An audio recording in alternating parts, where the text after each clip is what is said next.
2026 के शुरुआती दिनों में अमेरिका और वेनेजुएला के बीच गंभीर तनाव देखा गया है। अमेरिका ने वेनेजुएला के राष्ट्रपति निकोलस मदुरो और उनकी पत्नी को पकड़ा है और अमेरिका ने देश के तेल संसाधनों पर नियंत्रण का दावा किया है। यह तनाव इसीलिए बढ़ा क्योंकि वेनेजुएला के पास दुनिया के सबसे बड़े कच्चे तेल के भंडार में से एक है, लगभग 500 अरब बैरल से अधिक। अमेरिका लंबी समय से इस क्षेत्रीय संपदा पर नजर बनाए हुए था। आज जो खबर मैं आपके लिए लेकर आया हूं वो सिर्फ अमेरिका या वेनेजुएला तक सीमित नहीं है। यह खबर सीधे भारत, आपकी जेब, आपके पेट्रोल, डीजल और आने वाले भविष्य से जुड़ी हुई है। तेल, सत्ता और दबाव की राजनीति। दोस्तों, सबसे पहले बात करते हैं वेनेजुएला की।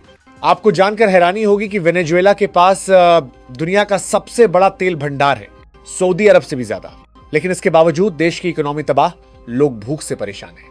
अमेरिका का आरोप है कि वेनेजुएला की सरकार तानाशाही है और वहां का तेल गलत तरीके से इस्तेमाल हो रहा है। इसी वजह से अमेरिका ने वेनेजुएला पर कड़े प्रतिबंध लगाए। दोस्तों, अब आते हैं अमेरिका की, जो कभी सीधे सीधे युद्ध नहीं करता, वो करता है इकोनॉमिक वॉर। और इस बार अमेरिका ने वेनेजुएला को घुटनों पर लाने के लिए उसके तेल निर्यात पर हमला और खरीदार देशों पर दबाव, भारत के सामने एक मुश्किल खड़ी कर दी है, क्योंकि भारत भी वहां से तेल निर्यात करता था। यानी साफ शब्दों में, अगर वेनेजुएला से तेल लोगे तो अमेरिका से दुश्मनी मोल लोगे। दोस्तों, ट्रंप का स्टाइल आप जानते हैं, डील मेकर, दबाव की राजनीति, अमेरिका फर्स्ट। खबर यह है कि अमेरिका चाहता है कि भारत वेनेजुएला का तेल छोड़ दे और अमेरिकी तेल खरीदे। ईरान का तेल बंद, वेनेजुएला का तेल बंद, और भारत को कहा गया हमसे तेल खरीदो।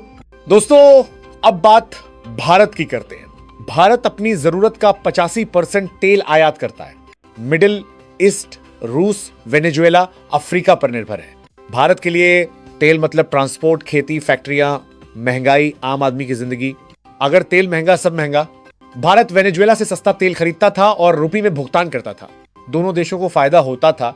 लेकिन जैसे ही अमेरिका ने प्रतिबंध लगाए, भारत पर दबाव बढ़ा, भारत को पीछे हटना पड़ा। अब असली गेम यहां है। दोस्तों, अमेरिका खुद अब बड़ा तेल उत्पादक बन चुका है। उसके पास शेल ऑयल है, उसे बाजार चाहिए। और भारत दुनिया का तीसरा सबसे बड़ा तेल उपभोक्ता, तो अमेरिका सोचता है अगर भारत हमारा ग्राहक बन जाए तो अरबों डॉलर की कमाई होगी। लेकिन सवाल यह है, क्या अमेरिकी तेल सस्ता है? दोस्तों, यही सबसे बड़ा ट्विस्ट है। सच यह है कि अमेरिकी तेल वेनेजुएला और रूस से महंगा देगा, ट्रांसपोर्ट भी ज्यादा, और डील पूरी तरह डॉलर आधारित, मतलब भारत को आर्थिक झटका।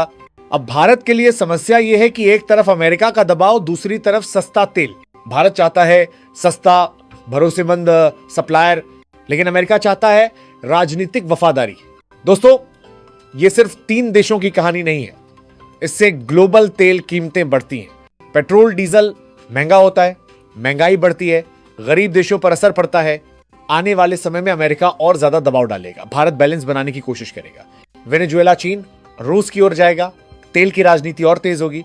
दोस्तों, इस पूरी कहानी से एक बात साफ है, आज की दुनिया में तेल सिर्फ ईंधन नहीं है, यह राजनीति का हथियार है। और भारत जैसे देशों को हर कदम सोच समझ कर रखना होगा। अगर भारत गलत फैसला करता है, महंगाई बढ़ेगी, जनता पर असर पड़ेगा, और अगर सही संतुलन बनाया, भारत फायदा उठा सकता है। दोस्तों, यह खबर हमें यह सिखाती है कि आज की लड़ाइयां बंदूक से नहीं, तेल, डॉलर और दबाव